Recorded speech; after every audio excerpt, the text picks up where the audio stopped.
Tonight is the third in our series on Nurture Shock, talking about the science of teen rebellion. And one thing, of course, that I love about this book that I talk about is it causes you to think. And I think every chapter really leaves me, or parents, with a sense of optimism, a sense that there's something in the research that leads us to be more hopeful about ourselves, about our parenting, and about our children. And tonight is no exception. So I'll be talking about a few different studies, a few different aspects, and then what we can pull from them that helps us to think about parenting, our parenting decisions more effectively, more thoughtfully, with more information. So I'm going to be talking about teens tonight, but really that extends in some ways into young adulthood, right? Into 18, 19, 20, 21, those early 20 years, there's a lot of similarities. And a lot of your young adults are grappling, of course, with developmental delays, right, and immaturity, that they look and sound and act a lot more like a teenager than they do a young adult in many cases. For adolescents, arguing with adults is a sign of respect, not disrespect. And arguing is constructive to the relationship, not destructive. There's really an important point throughout this chapter about the value of conflict. And I think we as people and as parents, as adults, we value, of course, a lack of conflict or placidity, right? Getting along with people, and don't see the value in it. And I think for a lot of the work that I do with parents, that sometimes is the shift, right? It's learning to place a different kind of value perspective on a certain behavior, and in this case, conflict. I think at its core, I think that conflict and rebellion is a sign of a developing self, right? Of course, it can get out of control and become dangerous, and that's a lot what leads parents to send their children to programs like ours. But part of our process also is understanding where's the richness in it, where's the wisdom in it. I've told this story a few times about a colleague of mine that I respect who was doing a presentation at a seminar. And at one point he said, there's a lot of wisdom in the anger of our teenagers. And he almost apologized for it afterwards because I think he wanted to give, again, empathy to those who are struggling with really dangerous behaviors. But I think that there's a lot of truth in what he said. That in some ways, in fact, I have 4 children, and I don't worry about the ones that are rebellious as much as I worry about the ones that are cooperative, like the ones that are too eager to please. That actually worries me a little bit more. Not that the ones that are oppositional are easy; they take effort and time. But I in the long run, I really have confidence in their ability to stand up for themselves. It reminded me of, I was thinking about it as I was rereading the book again this week, about a piece of advice that an older gentleman gave at a wedding breakfast that I was at several years ago. And when he stood up to give his toast and advice, and I think he was a great uncle of one of the bride or groom. And what he said was, I thought, funny and also really wise. He said, if you're not fighting with each other, then one of you is an idiot. And it was, of course, novel advice, not the kind of thing that you usually hear at a wedding dinner, or in this case, a wedding breakfast. But he was saying it's okay to work this out, to work out yourself in the relationship. And healthy fighting can be, of course, an important way to carve out one's needs, one's place, one's self in a relationship.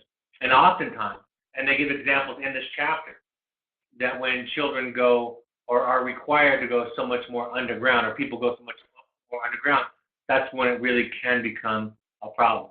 So learning to expand, learning to negotiate is important.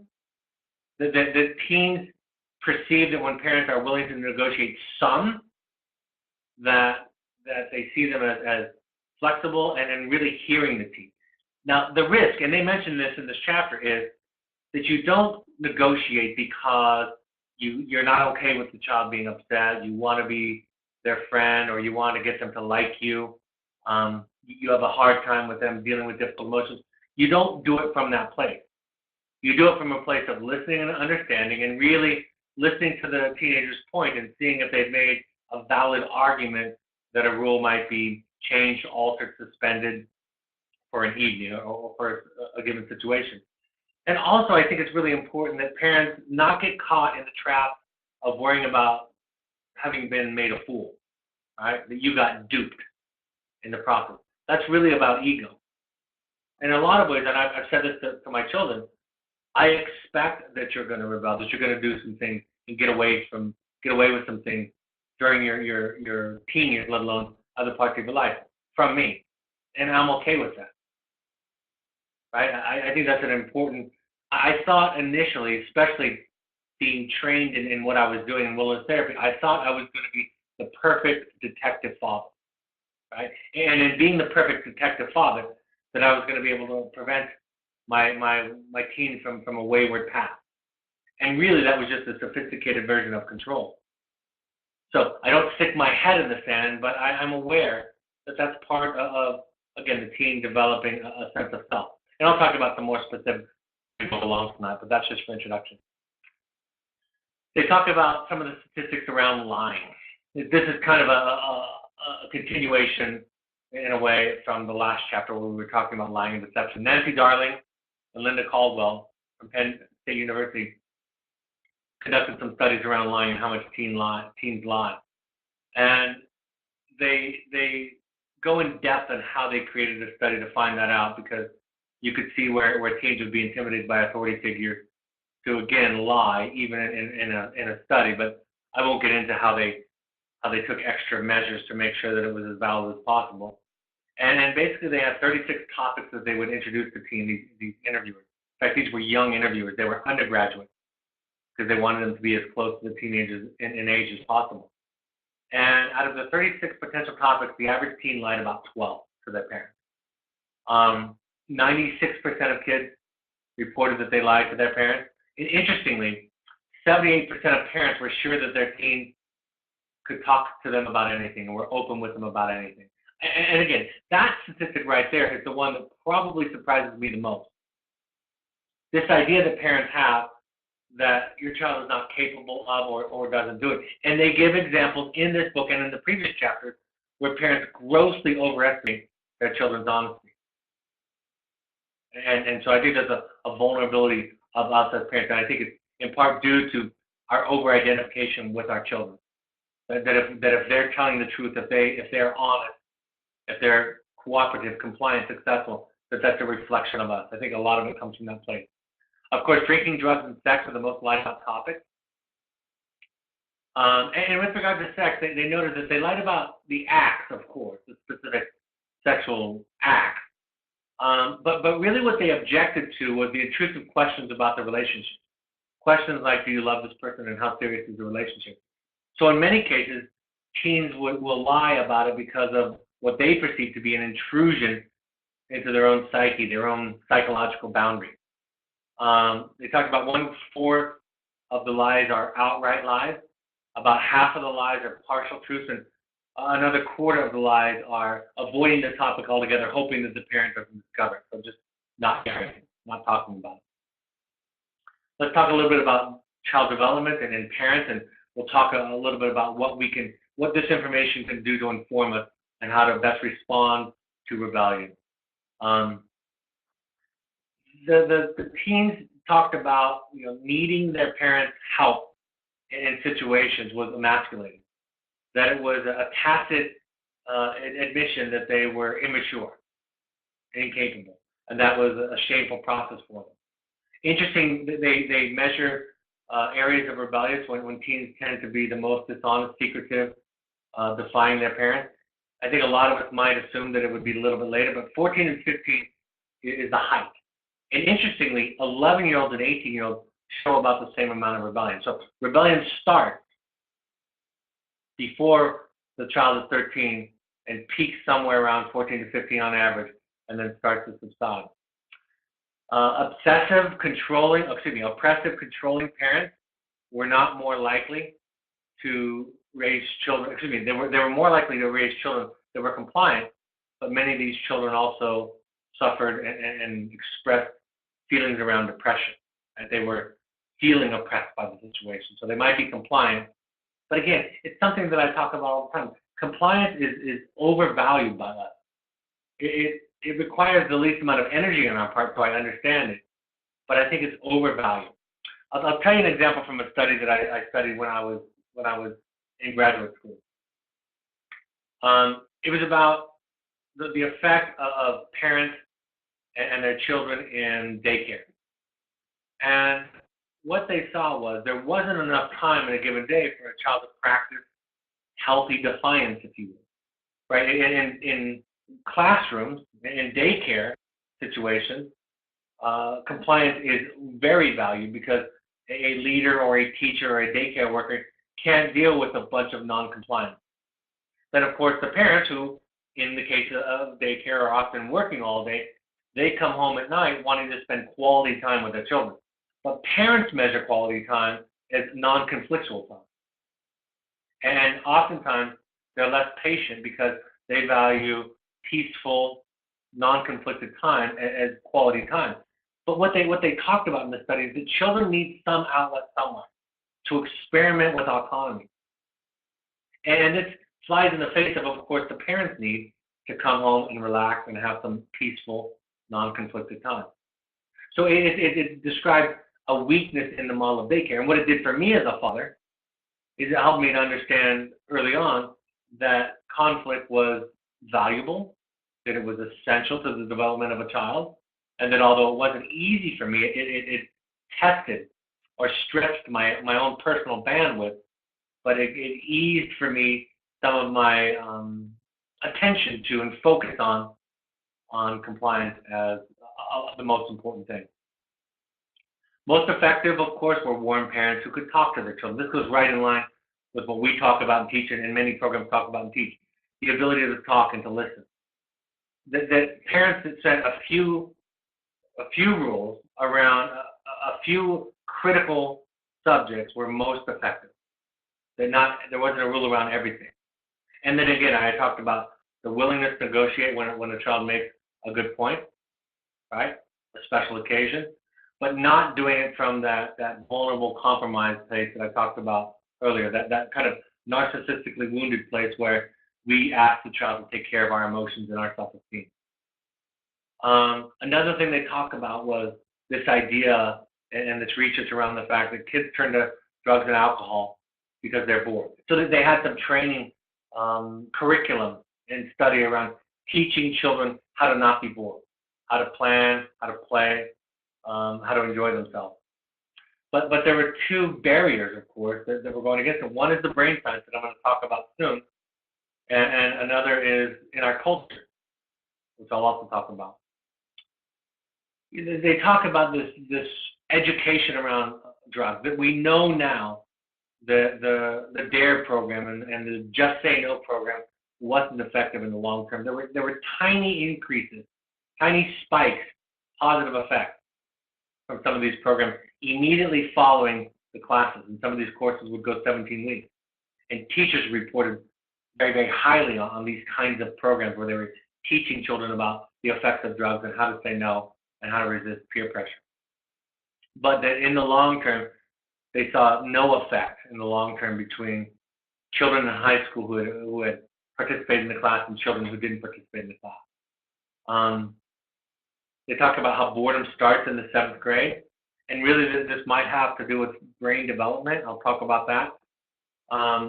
Interestingly, they said that busy kids that are highly scheduled, and that's one of the challenges in our society at times, kids that were heavily scheduled and kids with a lot of free time reported equal amounts of boredom.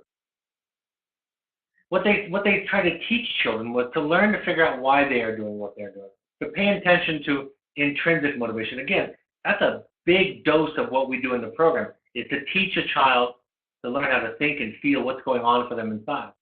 I can't tell you how many times in my history I've had a child write a letter to a parent saying, "You made me play soccer," or Little League, or dance, whatever, pick the topic.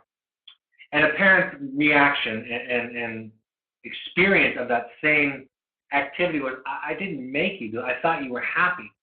I thought you wanted to do it." But this is an important distinction. For a lot of children, those are one and the same thing. Making you happy is for them an absolute mandate psychologically, right? It's imperative that they make you happy. And they can't distinguish, their young brains can't distinguish from being coerced or forced into something and simply doing something that makes you feel proud or happy or satisfied. So part of what I've had to help parents do is pull that apart and then learn to listen from the child's perspective, and also learn the psychology of what a child's often their instinct is to please parents. Now, of course, a lot of parents will talk about the fact that my child is rebellious. Where is that instinct to try to please me? Part of rebellion is a counter move against the pressure internally to please parents. In other words, it's so overwhelming for me to please parents. It's so shameful for me not to please them that I'm going to throw the baby out with the bathwater. I'm going to cut off my nose to spite my face. Right? I'm going to fail purposely. In fact, I'm often going to choose violations that strike at the core values that my parents have. Right? Teachers' children drop out of school. Police officers' children get arrested, so forth and so on. I think for my firstborn, having a therapist as a father and a therapist as a stepmother, I think for him, one of the ways that he rebelled effectively was, I'm not going to talk about my feelings. That's going to be off the table. I'm going to have no capacity, no willingness to talk about it. So teaching children what's going on inside of themselves can be helpful. Of course, that's core to therapy and core to the treatment of substance abuse disorder and other issues. And then, of course, there's the neuroscience. This is something that we know now really clearly, and a lot of studies show it. According to the work of neuroscientist Dr. Adriana Galvin, UCLA, there's good reason to think so. That is, that neuroscience predisposes children to these kinds of acting out behaviors. Inside our brain is a reward setting involving the nucleus accumbens, which lights up with dopamine whenever we find something exciting or interesting or pleasurable.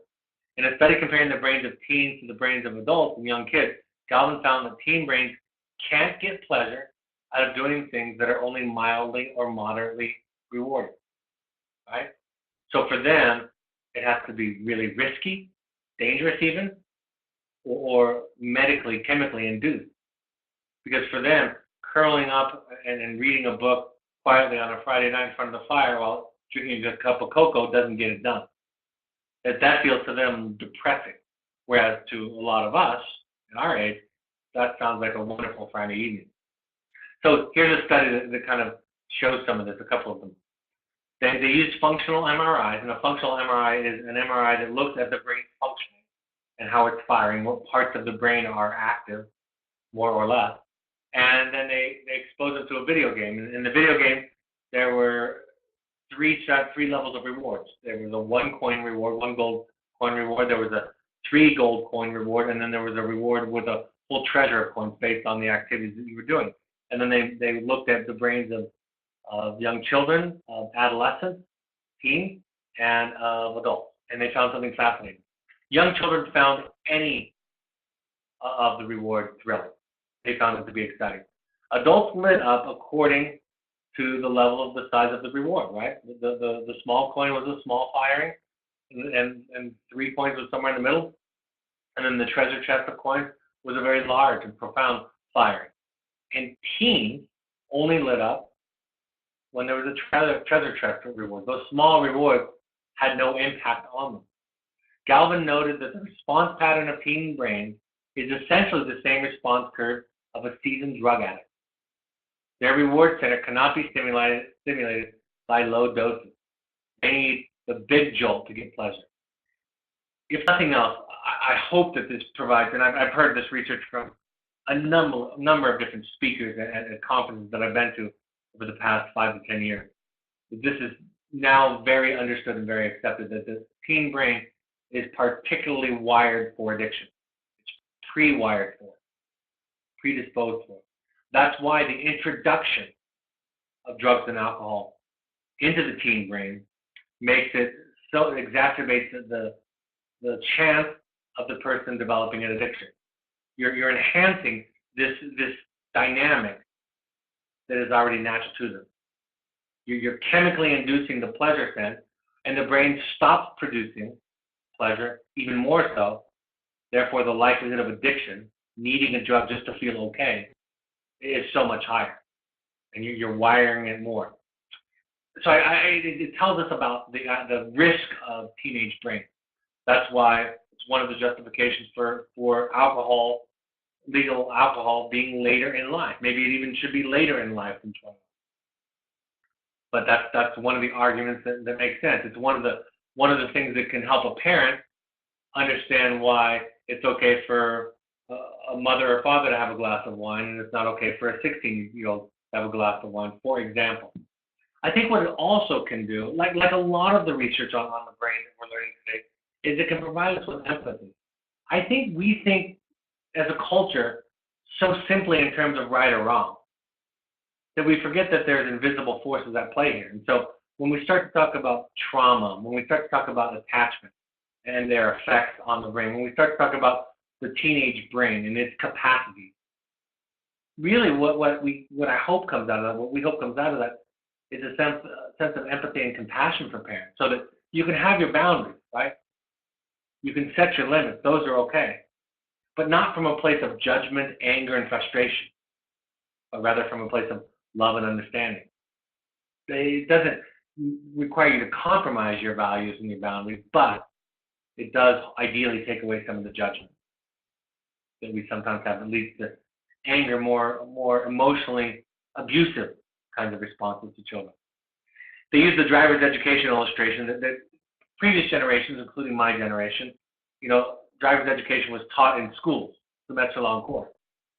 And the idea was that free driver's education to all would make everybody a better driver. And the research doesn't bear that out. The problem with teenagers isn't the data, the information. The problem is the decision-making, right? A teenager going across three lanes of traffic in one turn, for example, doesn't think about it as much as the way that an adult will. And the accident rate among teenagers is so phenomenally higher. And the fatality rate from accidents in teenagers is phenomenally higher than it is with adults. And we believe it's because of their decision making, their ability to perceive danger, perceive risk, and make a decision accordingly. There's a study that they share in this chapter about aversive activities. For example, chewing on a light bulb or eating a cockroach. And they basically give the test to adults and to teenagers, and they do the functional MRI and see how the brain is firing. And first of all, the adults answered the questions instantly. And the teenagers were a little bit slower to answer the questions. They eventually concluded that chewing on a light bulb or eating a cockroach, for example, weren't good activities, something they shouldn't do. But it took them some time. What was fascinating about it was that the part of the brain that weighs decisions was firing. So they had to think about it. Right? They didn't have as much experience. They weren't as clear and quick to the decision as adults were, which is fascinating. They ran another test with fMRIs where they asked children to rate their preferences about things like pop culture icons and music and so forth. And the researchers led the children to believe that other children might be seeing their answers. And in these fMRIs, the part of the brain that perceives threat, the fight or flight part of the brain, fired dramatically. So in other words, the teen's brain at 15 in a nutshell. Fearless to jumping off roofs, but terrified of having its love of Nickelback exposed. Might there be a way to harness the latter and minimize the former?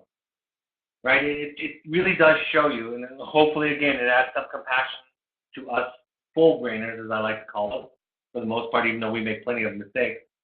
It adds compassion to the equation when thinking about the things that our teenagers and young adults do.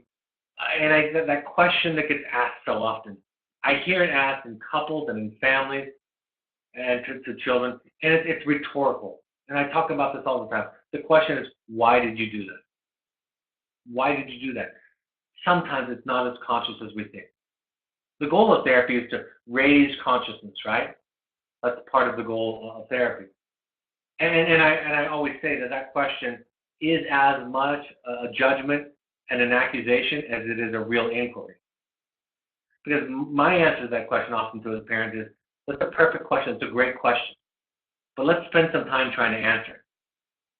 And the answer might not be satisfying. You might not like it. But in some context, everything that everybody does makes sense. Our job as a therapist is to find that context. to tell that story for the person that can't tell it themselves. And then out of that story, out of that explanation, arise certain needs, certain kinds of environments and responses from parents, from the classroom, from others. That really becomes our job. So hopefully this adds compassion. Now to the research about conflict specifically. In the families where there was less deception, there was much higher ratio of arguing and complaining. Arguing was good. Arguing was honesty. The parents didn't necessarily realize this. The arguing stressed them out. Parents rate, like I said in the beginning, parents rate conflict much more negatively than do their children. Holmes found that 46% of the mothers rated their arguments as being destructive to the relationship. Being challenged was stressful, chaotic, and in their perception, disrespectful. The more frequently they fought, the more intense the fights were. The more the mom rated the fighting as harmful. But only 23%, half of the daughters felt that their arguments were destructive. Far more believed that fighting strengthened their relationship with their mother. Their perception of fighting was really sophisticated, far more than we anticipated for teenagers living at home. They saw fighting as a way to see their parents in a new way as a result of hearing their mother's point of view being articulated. So that again helps us to understand, and there's an old adage that if you get in an argument with a teenager, you've lost because the teenager enjoys it. And we kind of always use that to discourage parents from arguing. It doesn't have to be arguing. I like talking about healthy fighting, right? And healthy fighting isn't always done gracefully.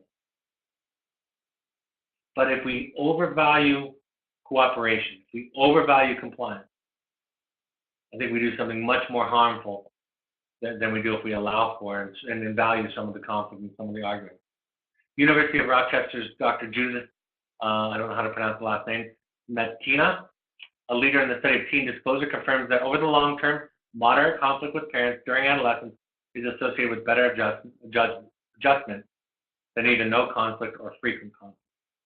So again, it's a balance. It's not always conflict. So it's not the kind of things that a lot of your children were engaging in when they are home. But I will say this, it's what a lot of them are going to be like after wilderness and after therapeutic secondary program.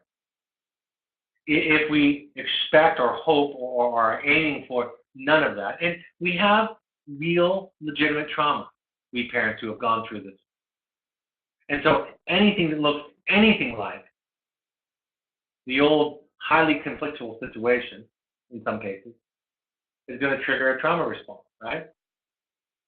So part of your work in the meantime, part of your work over time, is to be able to distinguish between high conflict and moderate level of conflict, which researchers believe are a sign of healthy development over the long term.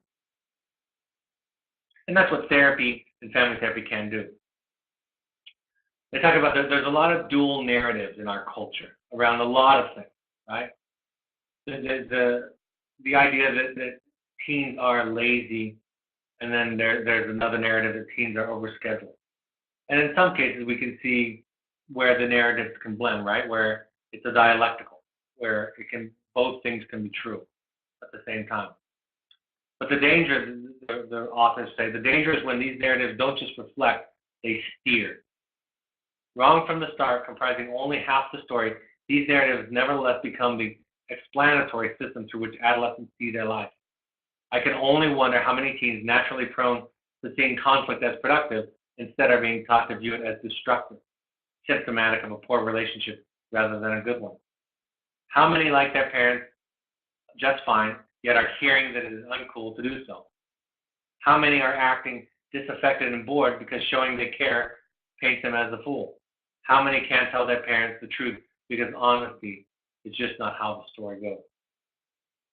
So again, it asks us, it invites us to be careful of seeing things as black and white. One of the 8 tools that I talk about in my webinar, my favorite webinar on the 8 tools for a healthy relationship in the blog that I wrote about it, one of the tools is to avoid black and white thinking. And I think it's especially true for families on the back end of this. It's true all the way through. But I think a lot of families think of things as pass or fail. And part of that idea not just comes from my experience, but from the research, where families that identify themselves as successful 2 years post-treatment were to identify what are the skills, the tools, the ideas that they utilize. And one of the three things that they mentioned, one of the three things was avoiding black and white thinking about behavior and about each other. So what are some of the take-homes? Conflict is okay and may often be a sign of a healthy development of the self in the child. Rebellion is normal. Rebellion for a child is partly about fending off what they feel is an intrusion. And that if we overvalue compliance, we might be creating a dynamic that is oppressive emotionally for a child.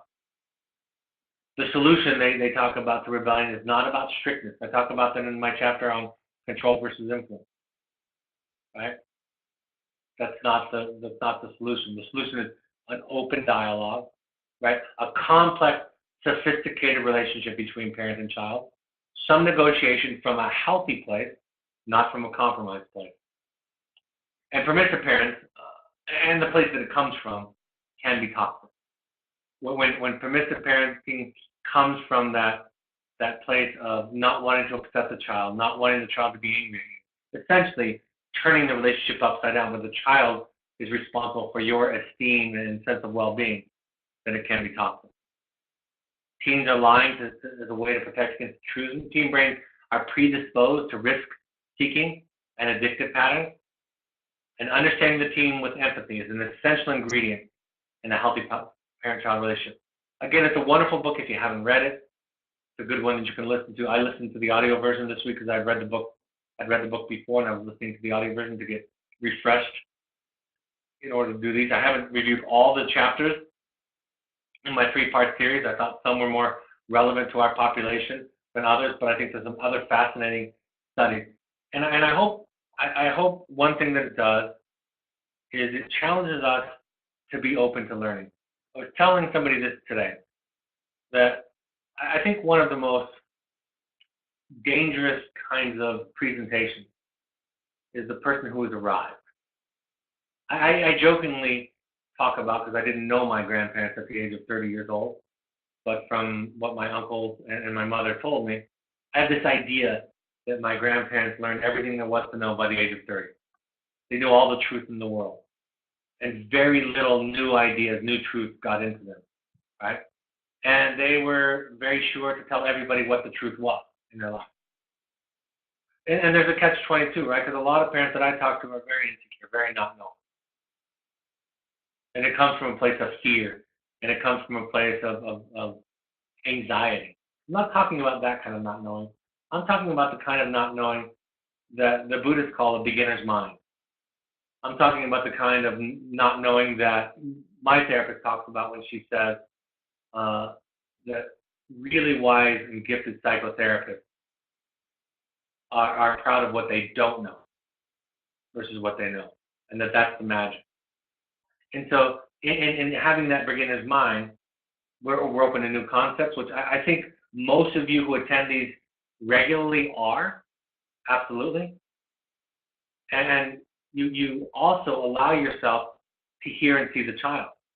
I think a lot of parents imagine that their role is to dispense truth to their child. It's not only their role, it's their duty and even their right to do it. Even when children become young adults, even when children become adults, right? I have a friend whose father sends him an email once in a while letting him know that he disapproves of his lifestyle. He's my age. He does that. His father does that to his sister, who's my age also. It's a religious thing and some other choices. And I thought, when I heard that story, I thought, that's crazy. Right? Like, I would cut off contact with my father. I would tell him I'm not welcome. Or, like I said to my mother when she tried to do that to me in my early 40s, I said, if you want to do that to me, then I get to go next. And I get to tell you the areas in your life that I disapprove of and I think that are unenlightened. I said, and that's going to be really unpleasant because I'm a professional. So, I think there's this idea that we have to know everything. We don't. Not knowing is okay. I want to tell one other story before I close. Go on to questions. I heard an interview one time from Nikki Sixx. He was a bass player for Motley Crue. And somebody was interviewing him, and they asked him the question. They said, I know you don't worship the devil, but all of the art and especially your early art in your band had a lot of satanic symbols and rituals. Satanic symbols, not rituals. And so what was that about? And Nikki said it plainly. He said, we just wanted to find something that would piss parents off the most. And that was universally the thing that we thought would upset them the most. It is the perfect example of a teenager trying to define themselves by being what the parents aren't. And Nikki had no practice of devil worship. It was just the one arrow that they could use to upset the establishment, the authority figure, and identify themselves as separate. It became a symbolic kind of idea. All right, I'm happy to take any questions. I'll go through upcoming announcements, and then I'll go back to questions at the end. We want all parents to attend 6 to 12-step support groups while your child is with us. If you haven't done it yet, start now. Any combination of Al-Anon, CODA, Families Anonymous. You can also go to NAMI.org and find your local chapter. Affordable and free services and classes are available in your area through this organization. All of these broadcasts are available as podcasts. They usually go on within 24 hours. They always go on within 24 hours after we broadcast them live.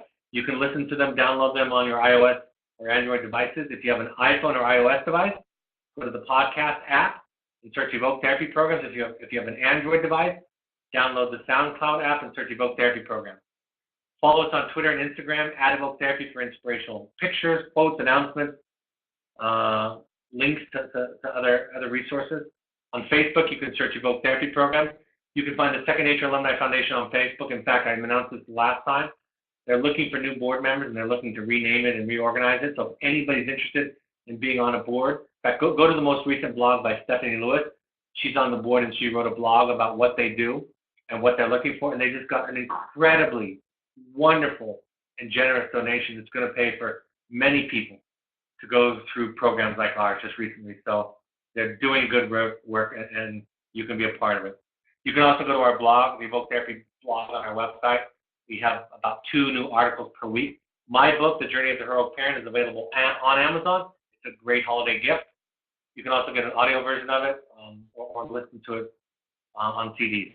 The upcoming workshops that we would like all current parents to go to, if possible, we encourage you. It's experiential, multifamily. You get to do some of the field work. You get to meet the staff. People talk about it glowingly.